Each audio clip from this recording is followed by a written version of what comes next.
Akshita cotton limited ഈ ഒരു പേര് കേട്ടിട്ടുണ്ടോ നിങ്ങൾ? ഇപ്പോൾ സ്ക്രീനിൽ കാണുന്ന ഈ ഒരു ചാർട്ട് അക്ഷിത കോട്ടൻ്റെയാണ്. ഈ ഒരു സ്റ്റോക്ക് അദാനിയുടെ പോലെ ഒരു ഇഷ്യൂ ഉള്ള ഒരു സ്റ്റോക്കാണ്. കാരണം ഇതിൻ്റെ ബുക്ക് വാല്യൂ അല്ലെങ്കിൽ ഈ കമ്പനിയുടെ ശരിക്കുള്ള ഒരു ഓഹരിയുടെ മുകളിൽ ശരിക്കുള്ള ആസ്തി 2.5 രൂപ മാത്രമാണ്. പക്ഷേ ഈ കമ്പനി നന്നായിട്ട് പെർഫോം ചെയ്യുന്നുണ്ട്, നല്ല ഓർഡേഴ്സ് അവർക്ക് കിട്ടുന്നുണ്ട്. അപ്പോൾ ഞാൻ കുറച്ച് നാളായിട്ട് കഴിഞ്ഞ മാർച്ച് 1-നാണ് ഞാൻ ഈ ഒരു സ്റ്റോക്ക് എൻ്റെ വാച്ച് ലിസ്റ്റിൽ ആഡ് ചെയ്തത്. അപ്പോൾ ആ സമയത്തുള്ള ഒരു സ്റ്റഡി പ്രകാരം എനിക്ക് ഈ രീതിയിലായിരുന്നു കിട്ടിയത്. 57 രൂപ എന്നുള്ളത് ഒരു ബ്രേക്ക്ഔട്ട് ലെവലും 57-ൻ്റെ മുകളിൽ പോയാൽ എൻട്രി എടുക്കാം എന്നുള്ളതായിരുന്നു എൻ്റെ ഒരു ധാരണ. പക്ഷേ ഞാൻ ഈ സംഭവം മറന്നുപോയി. അപ്പോൾ 57 രൂപ എന്നുള്ള ആ ഒരു സംഭവത്തിൽ നിന്ന് നന്നായി ബ്രേക്ക്ഔട്ട് ചെയ്തിട്ട് പോയിട്ടുണ്ട്. ഇന്ന് ഞാനിത് നോക്കാൻ കാര്യം എന്താണെന്ന് പറഞ്ഞാൽ, ഇന്ന് ഏകദേശം 35 ദശലക്ഷം ഡോളറിൻ്റെ ഒരു ഓർഡർ ഇവർക്ക് കിട്ടിയിട്ടുണ്ട് എന്നൊരു ന്യൂസ് ഞാൻ കണ്ടിരുന്നു. അപ്പോഴാണ് എനിക്ക് ഈ കമ്പനിയെക്കുറിച്ച് ഓർമ്മ വന്നത്. ഞാൻ വന്ന് നോക്കിയത്. അപ്പം സംഭവം പ്രതീക്ഷ പോലെ നല്ലൊരു പെർഫോമൻസ് കാഴ്ചവെച്ചിട്ടുണ്ട്. 57 രൂപയിൽ നിന്ന് ഇപ്പോൾ 70 രൂപ ആ സമയത്ത് എൻട്രി എടുത്തവർക്ക് അത്യാവശ്യം നല്ലൊരു പ്രോഫിറ്റ് അത് കൊടുത്തിട്ടുണ്ട്. മോർ ദാൻ 20% പ്രോഫിറ്റ് അത് കൊടുത്തിട്ടുണ്ട്. പക്ഷേ ഇപ്പോഴും അവിടെ ഒരു സാധ്യതയുണ്ട്.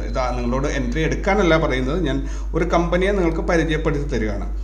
അപ്പോൾ ഇതിൻ്റെ ഫണ്ടമെൻ്റൽ ഡാറ്റ നോക്കുകയാണെങ്കിൽ വലിയൊരു കുഴപ്പമില്ലാത്തൊരു കമ്പനിയാണെന്ന് തോന്നുന്നു. ആകെയുള്ളൊരു കുഴപ്പം, ഇത് ടെക്സ്റ്റൈൽ ഇൻഡസ്ട്രിയിലുള്ള ഒരു കമ്പനിയാണ് കേട്ടോ. അപ്പോൾ സ്റ്റോക്ക് പ്രൈസ് ഇപ്പം 70 രൂപ 90 പൈസയാണ് ഇതിനകത്ത് കാണിക്കുന്നത്. മാർക്കറ്റ് ക്യാപ്പ് 1376 കോടിയാണ്. സ്മോൾ ക്യാപ്പ് കമ്പനിയാണ്. ഇതിനകത്ത് ബുക്ക് വാല്യൂ എന്ന് പറയുന്നത് 2 രൂപ 38 പൈസയുള്ളൂ. അതായത് നമ്മൾ ഒരു പേന 2 രൂപ 38 പൈസയുള്ള ഒരു വസ്തു 70 രൂപ 90 പൈസ കൊടുത്താണ് വാങ്ങിക്കുന്നത്. അതൊരു മോഹവിലയാണ്. കാരണം normally price to book value എന്നുള്ള ആ ഒരു റേഷ്യോ 5-ൽ കൂടുതലുള്ള സ്റ്റോക്കുകൾ ലോങ് ടേമിലേക്ക് ഇൻവെസ്റ്റ്മെൻറ്റിന് പരിഗണിക്കരുത് എന്നാണ് പറയാറുള്ളത്. അപ്പോൾ സ്വാഭാവികമായിട്ട് ഇവിടെ 30 ഇരട്ടിയാണ് നമ്മൾ കൊടുക്കുന്നത്, അല്ലെങ്കിൽ ഒരു 28 ഇരട്ടിയെങ്കിലും നമ്മൾ പ്രൈസ് വാല്യൂ കൊടുക്കുന്നുണ്ട്. പിന്നെ ഇതിന് മറ്റൊരു പ്രത്യേകത ഞാൻ കണ്ടത്, ഇതിൻ്റെ ഷെയർസ് ഒന്നും തന്നെ പ്ലെഡ്ജ് ചെയ്തിട്ടില്ല. അതായത് പ്രൊമോട്ടറിൻ്റെ കയ്യിൽ 69.6% ഷെയർസും പ്രൊമോട്ടർ തന്നെയാണ് ഹോൾഡ് ചെയ്യുന്നത്. അതിൽ 30% പബ്ലിക്കിൽ 12% ഫോറിൻ ഇൻസ്റ്റിറ്റ്യൂഷൻസും ഹോൾഡ് ചെയ്യുന്നുണ്ട്. ഇതിലൊന്നും തന്നെ പ്ലെഡ്ജ് ചെയ്തിട്ടില്ല എന്നുള്ളത് നല്ലൊരു കാര്യമാണ്. ബോർഡ് ഓഫ് ഡയറക്ടേഴ്സും കുറച്ച് പേരേ ഉള്ളൂ, ഒരുപാട് പേരൊന്നുമില്ല, കുറച്ച് ആൾക്കാർ മാത്രമേ ഉള്ളൂ, 5-8 പേരേ ഉള്ളൂ. അപ്പോൾ എനിക്ക് തോന്നുന്നു ഒരു ജെന്യുവിൻ കമ്പനി ആണെങ്കിൽ, ബാക്കി ഇതിൻ്റെ നേരിട്ടുള്ള ഡാറ്റ ഒന്നും എനിക്ക് കളക്ട് ചെയ്യാൻ സാധിച്ചിട്ടില്ല. ഓൺലൈനിൽ കിട്ടുന്ന പരമാവധി ഡാറ്റാസ് ഞാൻ കളക്ട് ചെയ്ത് നോക്കിയപ്പോൾ അവർക്ക് ഒരുപാട് ഓർഡേഴ്സൊക്കെ കിട്ടിയിട്ടുണ്ട്, നല്ല രീതിയിൽ പെർഫോം ചെയ്യുന്നുണ്ട്. അപ്പോൾ ഈ കമ്പനി എനിക്ക് തോന്നി ജെന്യുവിൻ ആണ് എന്ന് തോന്നിയതുകൊണ്ടാണ് ഞാൻ ഇതിനകത്ത് ഇൻവെസ്റ്റ് ചെയ്യാമെന്ന് കരുതിയത്. പക്ഷേ 57 രൂപയിലാണ് ഞാൻ ഇൻവെസ്റ്റ് ചെയ്യാൻ കരുതിയിരുന്നത്, അത് വിട്ടുപോയി. ഇനി പറഞ്ഞിട്ട് കാര്യമില്ല. ഇത് ബ്രേക്ക്ഔട്ട് നിങ്ങൾക്ക് കാണാൻ പറ്റുന്നുണ്ടാവും. ഏപ്രിൽ 3-ന് ഇതിൻ്റെ ബ്രേക്ക്ഔട്ട് നടന്നിട്ടുണ്ട്. അന്നായിരുന്നു ഇൻവെസ്റ്റ് ചെയ്യേണ്ടത്, അന്ന് ഇൻവെസ്റ്റ് ചെയ്യാൻ സാധിച്ചില്ല. എന്തായാലും ഓൾ ടൈം ഹൈ എന്ന് പറയുന്നത് 70 രൂപയാണ്. 70 രൂപയായിരുന്നു അന്നിട്ട് എൻ്റെ ടാർഗറ്റ്. അത് ക്രോസ് ചെയ്തിട്ടുണ്ട്. അവിടെ ഒരു ബ്രേക്ക്ഔട്ട് കിട്ടിയിട്ടുണ്ട്, അതിൻ്റെ എബോവ് ക്രോസ് ചെയ്തിട്ടുണ്ട്. സോ നാളെ ഇതിനകത്ത് ഇന്ന് ക്ലോസിങ്ങിൻ്റെ എബോവ് ഒരു ഗ്രീൻ ക്യാൻഡിൽ നാളെ കിട്ടുകയാണെങ്കിൽ, നാളെ ഒരു മോർണിംഗ് ഒരു 12 മണിക്ക് ശേഷം നോക്കുമ്പോൾ ഏകദേശം 71 രൂപയുടെ മുകളിൽ പ്രൈസ് ഉണ്ടെങ്കിൽ തീർച്ചയായിട്ടും ഒരു ചെറിയ എമൗണ്ട് ഇതിലേക്ക് ഇൻവെസ്റ്റ് ചെയ്യാം എന്ന് ഞാൻ ആഗ്രഹിക്കുന്നുണ്ട്. സോ എന്തായാലും ഇത് BSEയിൽ ലിസ്റ്റ് ചെയ്ത കമ്പനിയാണെന്ന് എനിക്ക് തോന്നുന്നു. BSE NSE ഉണ്ട്, രണ്ടുമുണ്ട്. അപ്പോൾ ഈ 71 രൂപയിൽ ഇൻവെസ്റ്റ് ചെയ്യാൻ കുഴപ്പമില്ലെന്ന് തോന്നുന്നു. അപ്പോൾ ഞാൻ ഇൻവെസ്റ്റ് ചെയ്യുന്നു എന്നാണ് പറഞ്ഞത്. ഒരിക്കലും ഇതൊരു ഫിനാൻഷ്യൽ ഇൻവെസ്റ്റ്മെൻറ്റിനുള്ള അഡ്വൈസ് അല്ല. ഞാൻ സെബി രജിസ്റ്റേഡ് ആയിട്ടുള്ള അനലിസ്റ്റും അല്ല. അതുകൊണ്ട് തന്നെ ഒരിക്കലും ആ രീതിയിൽ ഞാൻ പറയുന്നത് കേട്ടിട്ട് നിങ്ങൾ ഇൻവെസ്റ്റ് ചെയ്യരുത്. ഞാനത് വാർണിംഗ് ആണ്, അല്ലെങ്കിൽ പ്രിക്കോഷനായിട്ട് മുൻകൂട്ടി പറയുകയാണ്. അപ്പോൾ ഇതാണ് ഈ ഒരു സ്റ്റോക്കിൻ്റെ ഒരു സാധ്യത. ഇവിടെ കറക്റ്റ് ഒരു ട്രയാങ്കുലർ ബ്രേക്ക്ഔട്ടിനുള്ള എല്ലാ സാധ്യതകളും അന്ന് ഉണ്ടായിരുന്നു, പക്ഷേ അത് മിസ് ചെയ്ത് പോയി. ഇറ്റ്സ് ഓക്കെ, നമുക്ക് വീണ്ടും അവസരമുണ്ട് 71 രൂപയിൽ. അക്ഷിത എന്നുള്ളത് ഒരു കോട്ടൺ, അതായത് തുണി മില്ല് അങ്ങനെയുള്ള സംഭവങ്ങൾ ചെയ്യുന്ന ഒരു കമ്പനിയാണ്. അതിനെക്കുറിച്ച് കൂടുതൽ എന്താ പറയുക, നിങ്ങൾക്കൊരു ഗൂഗിൾ സെർച്ചിലേക്ക് കൂടി മനസ്സിലാക്കാൻ പറ്റുന്നതേ ഉള്ളൂ.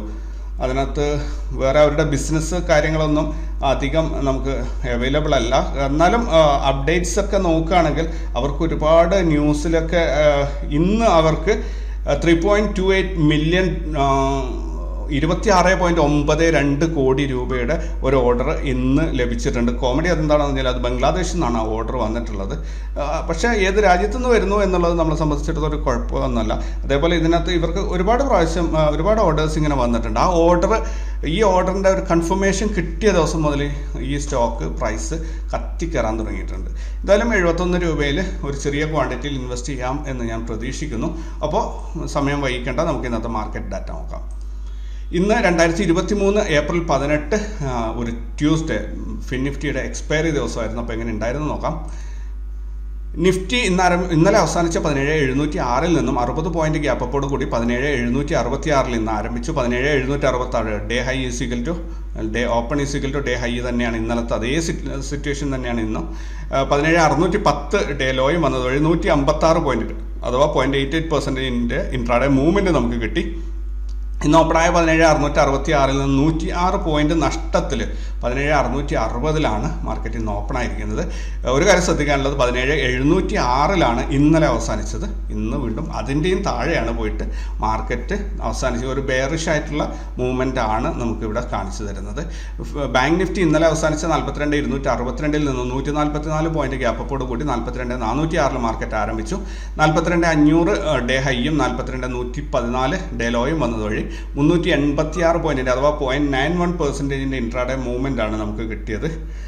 ഇന്ന് ആരംഭിച്ച 42,406 നിന്ന് 141 പോയിന്റ് നഷ്ടത്തോടുകൂടി 42,265 ഇന്ന് മാർക്കറ്റ് അവസാനിച്ചു.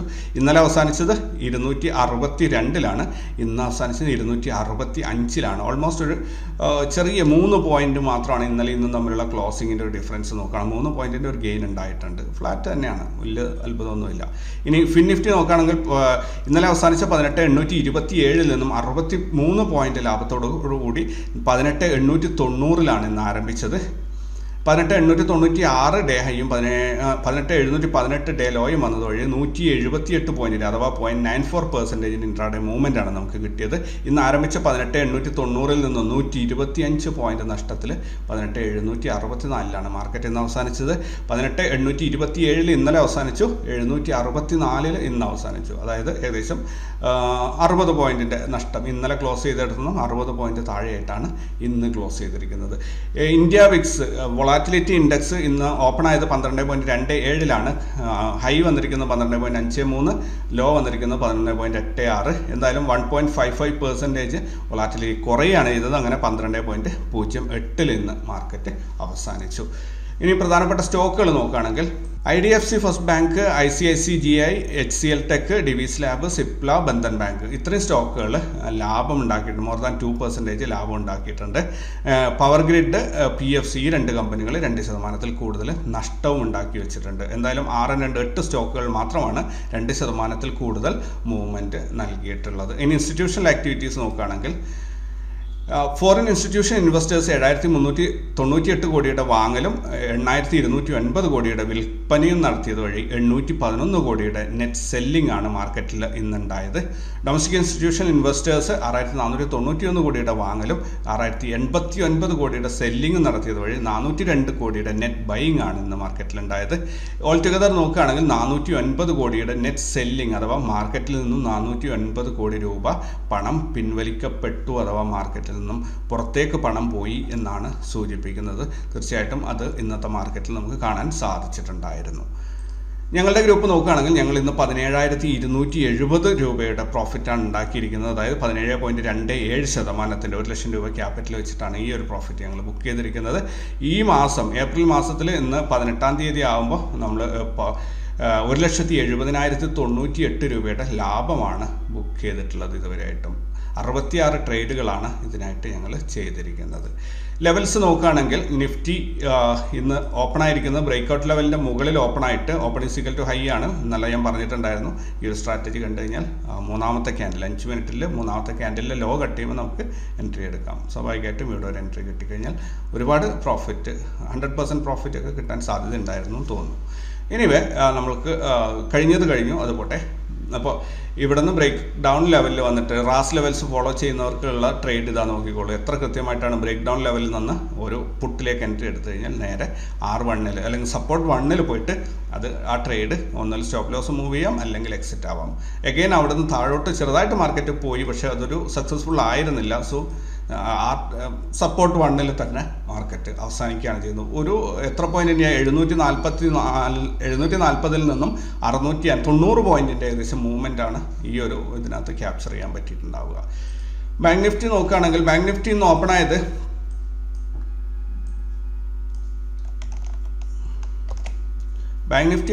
ബ്രേക്ക്ഔട്ട് ലെവലിൻ്റെ മുകളിലാണ്. അവിടെ നിന്ന് ബ്രേക്ക് ഡൗൺ ലെവലിൽ വന്നിട്ട് സപ്പോർട്ട് എടുത്തു. ഇവിടെ ഓപ്പണായിട്ട് ബ്രേക്ക് ഡൗൺ ലെവലിൽ സപ്പോർട്ട് എടുത്തിട്ട് പിന്നെ ഇവിടെ നിന്നാണ് എൻട്രി കൺഫേം ആയത്. അവിടെ നിന്ന് പിന്നെ നേരെ R1 പോയി ഒരു ലെവല് ടാർഗറ്റ് കൊടുത്തു. ഈ ഒരു ഫോള് ഞങ്ങൾക്ക് മനോഹരമായിട്ട് ക്യാപ്ചർ ചെയ്യാൻ പറ്റി എന്നുള്ളതാണ്. ഈ ഒരു മണിക്ക് 12:50 ആ സിഗ്നൽ വന്നിട്ടുണ്ടായിരുന്നു. തന്നെ ഇവിടെ ഈ ഒരു പുൾ ബാക്ക് വരുമ്പോൾ തന്നെ നമുക്കറിയാം ഇവിടെ റാസ് ലെവൽസിൻ്റെ ഒരു ടാർഗറ്റ് അച്ചീവ് ചെയ്യാണ്ട്. അത് അച്ചീവ് ചെയ്താൽ നെക്സ്റ്റ് ഹ്യൂജ് ഫോൾ ആണെന്നുള്ളത്. സോ ഇവിടെ ഈ 3 ക്യാൻഡിൽ ഗ്രീൻ ക്യാൻഡിൽ വന്നതോടുകൂടി പുട്ടിലേക്കുള്ള എൻട്രി ആയിരുന്നു. സ്ട്രൈറ്റ് അത് 2 ലെവല്, അതായത് R1 നിന്നും ബ്രേക്ക് ഡൗൺ ലെവലും കടന്ന് നേരെ S1 പോയി. നല്ലൊരു മൂവ്മെൻറ്റ് 490 നിന്നും 145 വരെ ഏകദേശം 340 പോയിന്റിൻ്റെ ഒരു മൂവ്മെൻറ്റ് ക്യാപ്ചർ ചെയ്യാൻ പറ്റി എന്നുള്ളതാണ്. അതിലും 100% പ്രോഫിറ്റ് പലരും എടുത്തിട്ടുണ്ട്. റാസ് ലെവൽസ് ഫോളോ ചെയ്യുന്നവർക്കാണ് ഈ ഒരു ട്രേഡ് കിട്ടിയിട്ടുള്ളത്.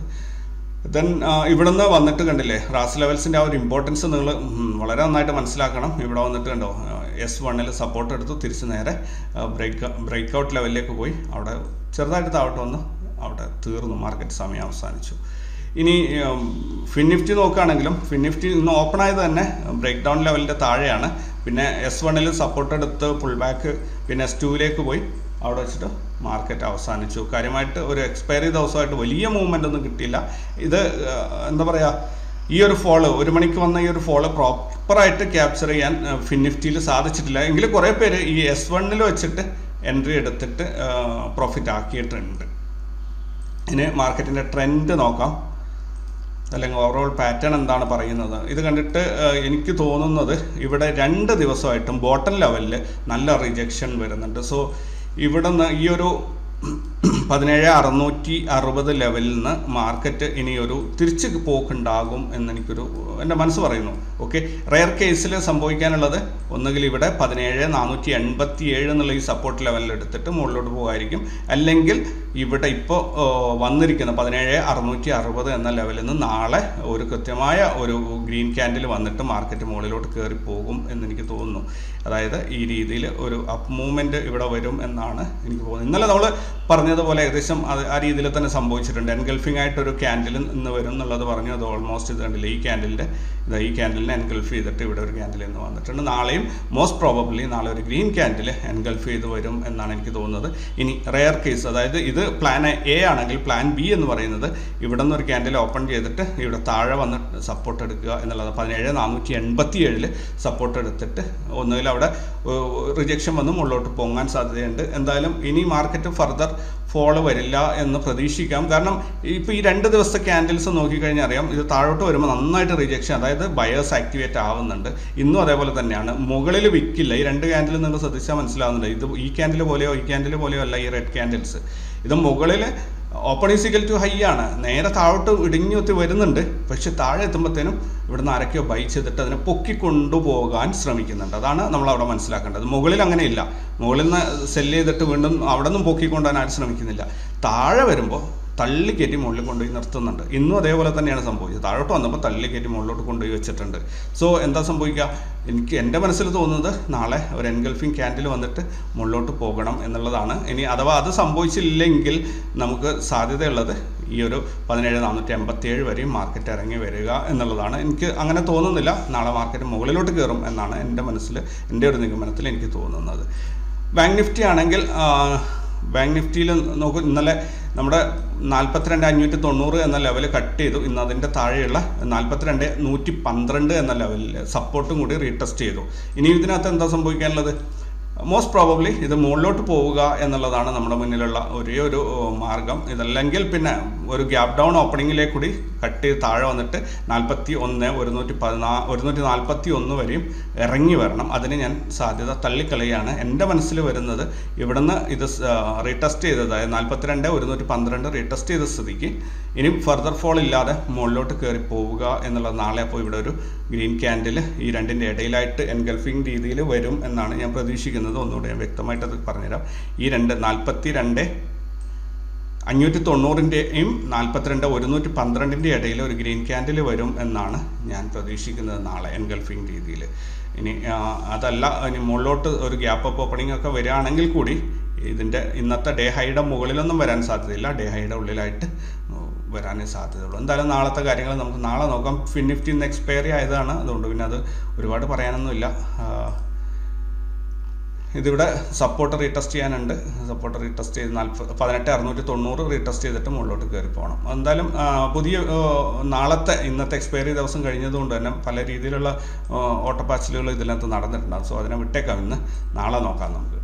ഓൾറൈറ്റ്, അപ്പോൾ പുതിയ വീഡിയോ ആയിട്ട് നാളെ കണ്ടുമുട്ടാം. പിന്നെ ഈ ചാനൽ സബ്സ്ക്രൈബ് ചെയ്യുക, ബെൽ ബട്ടൺ ക്ലിക്ക് ചെയ്യുക. വേറെ എന്തൊക്കെയോ എന്നോട് ആൾക്കാർ പറയാൻ പറഞ്ഞിട്ടുണ്ടായിരുന്നു. ആ കാര്യങ്ങളൊക്കെ ഞാൻ പറയുകയാണ്. ഈ ചാനലിനെ നിങ്ങളുടെ ഫ്രണ്ട് സർക്കിളിലേക്ക് ഷെയർ ചെയ്യുക, സപ്പോർട്ട് ചെയ്യുക. അപ്പോൾ പുതിയ വീഡിയോ ആയിട്ട് നാളെ കണ്ടുമുട്ടാം. Thank you very much.